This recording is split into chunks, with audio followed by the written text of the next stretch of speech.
गिबि गिबियावनो बयखौबो खुलुमग्रोना थाबाय। आंनि मुङा रबिन नार्जारी। जोंनिनो फैनो गोनां आर्यन फिल्म प्रडाक्शननि थैसाम पार्ट 2 खौ फैगौ 30 अक्ट' एबा 30 आगस्तआव रिलिज जानो थांगासिनो। दा बेनिखायनो बयखौबो जोंनि हारिमु सिबियारि आरो सावथुन नायनानै मोजां मोनगिरि रायजो राजा आइ आफा बिदा फंबायफोरखौ नायफैनो थाखाय आं गुरै खावलायदों। जोङो फैगौ 30 आगस्त खालि मोन 11टा हलाव जों रिलिज खालायगोन।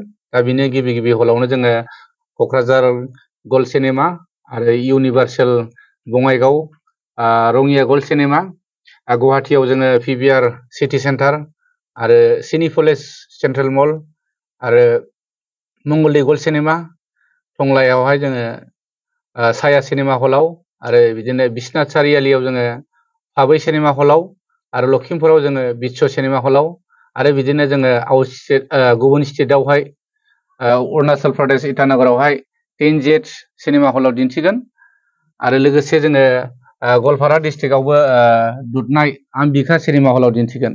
बेनिखायनो गासैबो जोंनि हारिमु सिबियारि बिथांमोन आरो लोगोसे सावथुन नायनानै मोजां मोनगिरि बिथांमोनखौ बै दिनखालि फैनानै लैहोर फैनानै नायफैगोन होननानै आंनिफ्राय गुरैयै खावलायनाय थाबाय।